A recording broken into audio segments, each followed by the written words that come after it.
Buenas tardes, el día de hoy les vamos a mostrar un video donde vamos a mencionar las distintas estructuras de la cavidad nasal, laringe, tórax y pulmones.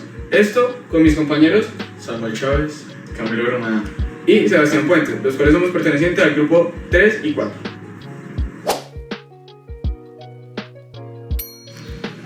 Para conocer la cavidad nasal, comenzaremos conociendo sobre el seno frontal, el cual es una cavidad hueca ubicada en el hueso frontal sobre los ojos y el cual ayuda a la resonancia de la voz y la humidificación del aire. Continuamos con los cornotes, los cuales el superior y medio harán parte del hueso etmoides, mientras que el inferior será un hueso independiente. Los cornetes funcionarán de tal forma que provocarán unas turbulencias que se encarguen de filtrar, calentar y humedecer el aire que se dirige hacia los pulmones. Uno de los elementos más importantes son las narinas, por donde ingresará el aire hacia la cavidad nasal. Esta estructura se compone de cartílago septal, cartílagos alares y cartílagos laterales. Encontraremos igualmente músculos nasales, los cuales permitirán la apertura y movimiento de las narinas.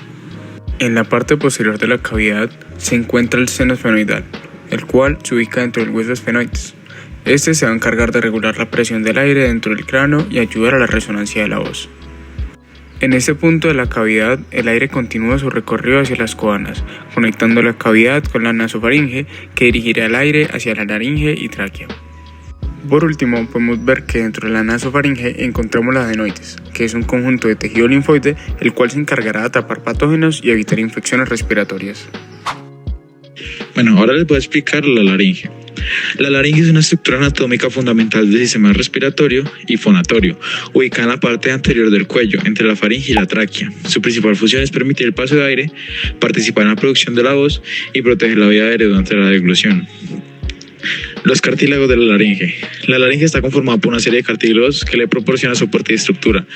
Estos se dividen en cartílagos impares y pares.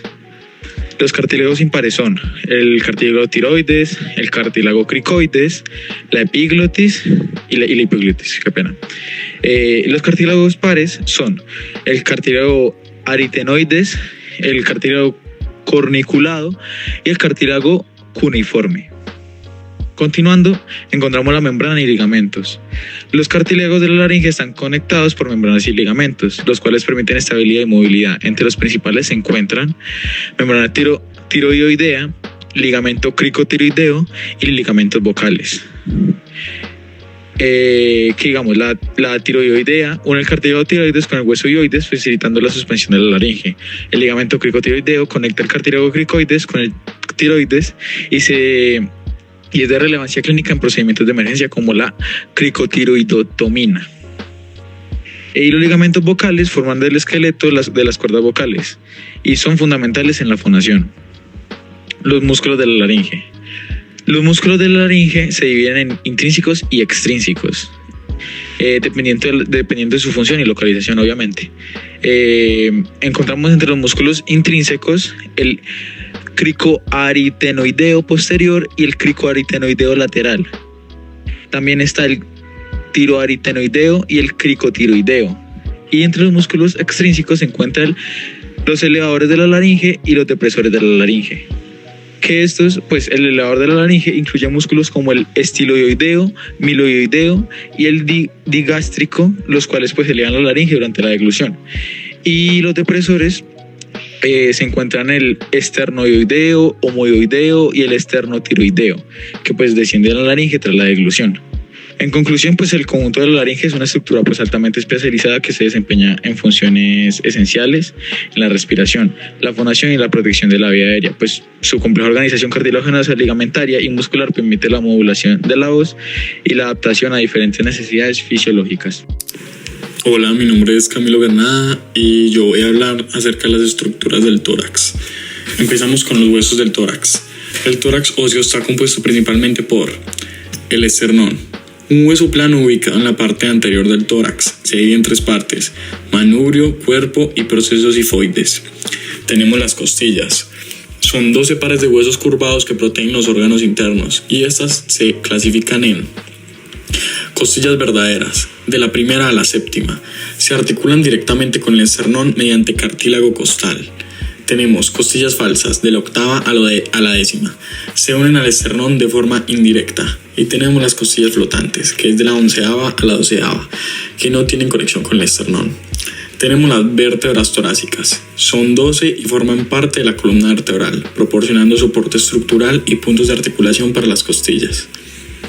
Pasamos a los músculos del tórax. El tórax también está conformado por una serie de músculos que permiten la respiración y otros movimientos. Los más importantes son músculos intercostales, que se encuentran entre las costillas y facilitan la expansión y contracción del tórax durante la respiración. El diafragma, un músculo en forma de cúpula que separa la cavidad torácica de la abdominal y es el principal músculo encargado de la respiración. Músculos pectorales, mayor y menor, que contribuyen al movimiento de los brazos y la estabilidad de la pared torácica. Los serratos anteriores ayudan en la respiración y el movimiento escapular. Continuamos con las estructuras cartilaginosas del tórax. Además de los huesos y músculos, el tórax contiene estructuras cartilaginosas esenciales para su flexibilidad y función. Tenemos los cartílagos costales, que conectan las costillas con el esternón y permiten la expansión torácica.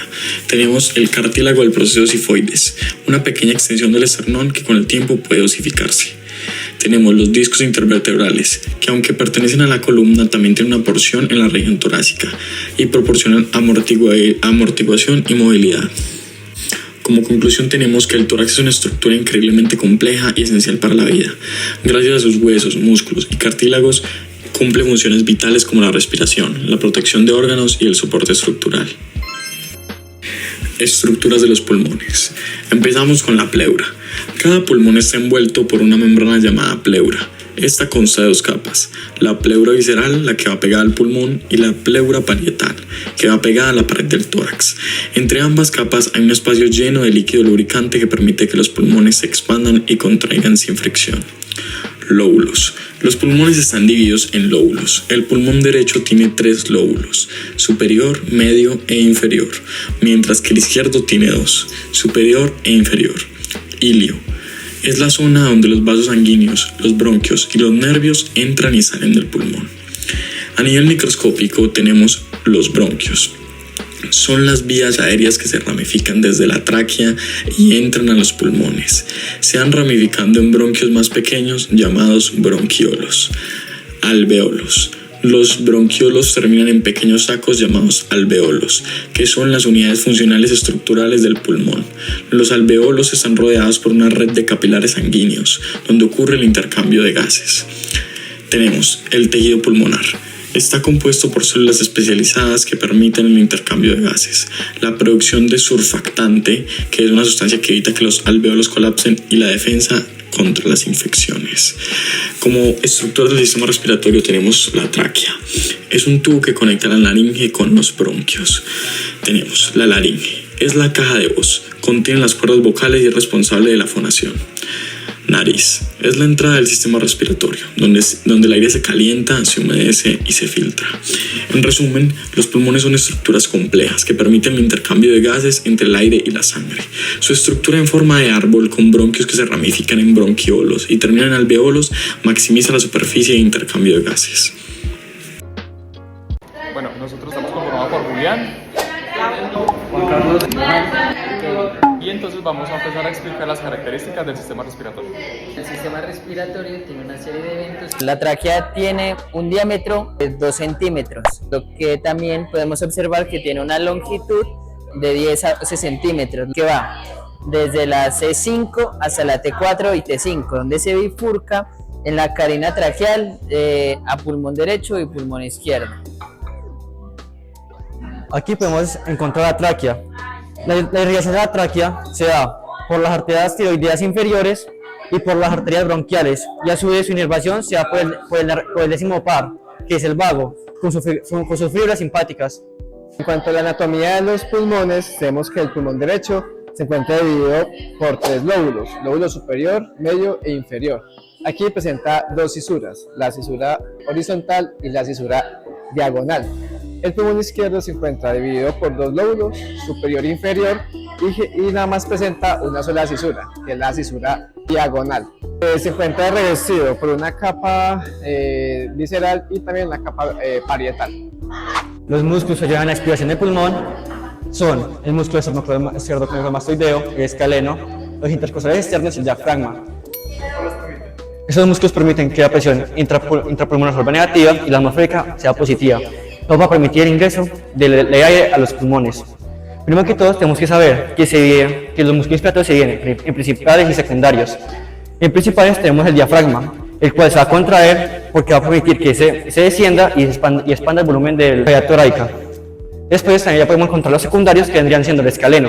El escaleno nos va a ayudar a que se eleve la primera costilla para aumentar ese volumen. También el esternocleidomastoideo, que va a ayudar a que aumente el volumen elevando el esternón. Y también están músculos intercostales externos, que va a permitir también que la caja torácica aumente su volumen. En la expiración es donde facilita la salida del aire, asimismo disminuyendo el volumen torácico. Hay dos fases de la expiración: la pasiva, en donde se produce la relajación del diafragma y retracción elástica de los pulmones, y la expiración forzada, donde ya participan las intercostales descendiendo hacia la parte inferior. Los músculos principales son el recto, el transverso, el oblicuo interno y el oblicuo externo. Por otra parte, tenemos la respiración por medio de los músculos accesorios, en donde tenemos el uso o participan los músculos pectoral mayor y menor, los cuales van a ayudar a elevar las costillas. También tenemos el uso de los músculos serratos anterior y posterior, que nos va a ayudar a expandir la caja torácica. Por último, tenemos la participación del dorsal ancho y del trapecio, los cuales nos van a ayudar a tener una funcionalidad en la expiración forzada, y al sumar todos estos músculos accesorios nos van a ayudar a tener un poquito más de fuerza para poder expandir el tórax en momentos en que la fisiología de nuestro cuerpo no pueda soportarla. El oxígeno en la sangre oxigenada llega a los tejidos y los órganos mediante los capilares sistémicos, donde van a ser transportados por la difusión pasiva, ya que en la sangre arterial encontramos una presión de 95 miligramos por mercurio, y en los órganos normalmente está oscilando entre los 20 y los 40 miligramos de presión. Esto es lo que va a facilitar la presión en la entrada en cada uno de los órganos. Una vez es transportada la sangre oxigenada proveniente de los alvéolos y los capilares pulmonares, ya mediante la circulación mayor va a ser distribuida a cada uno de los órganos, en donde la sangre arterial va a facilitar toda la oxigenación por difusión pasiva en la sangre. Además, dentro de los eritrocitos va a reaccionar a fosforilación oxidativa y la enzima anhidrasa carbónica, la cual provoca que el dióxido de carbono pase a ser ácido carbónico, para que su transporte en los glóbulos rojos sea mucho más fácil. Este se transporta en su mayoría en ácido carbónico, pero también puede viajar en forma disuelta en plasma o unido directamente a la hemoglobina, pero estas puede variar en menor concentración. Ya una vez la sangre desoxigenada viaja de retorno hacia los capilares de los pulmones, el ácido carbónico y el dióxido de carbono deben ser eliminados.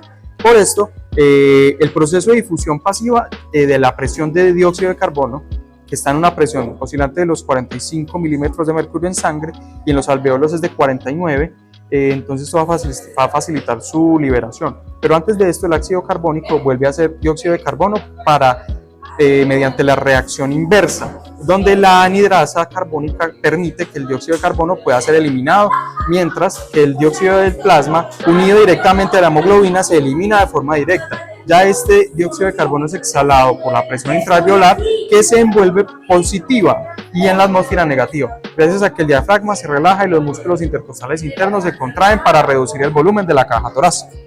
Bueno, nosotros somos los encargados de explicar los sonidos respiratorios. Yo voy a comenzar por el estridor. Este es un sonido respiratorio agudo, el cual se genera por la obstrucción parcial de las áreas respiratorias superiores. Hay algunas causas como los tumores laringeos, la parálisis de las cuerdas bucales y los edemas por intubación. Pasamos a la fricción pleural, la cual se encuentra acá de esta forma. Este es un sonido seco. Causa porque las hojas pleurales se inflaman y rozan entre sí. En este tenemos diferentes causas, como las enfermedades autoinmunes. Ahora vamos a escuchar la sibilancia, la cual son unos sonidos agudos y crónicos, las cuales son más frecuentes por obstrucciones de vías aéreas. Al momento de auscultarlos vamos a tener estos sonidos.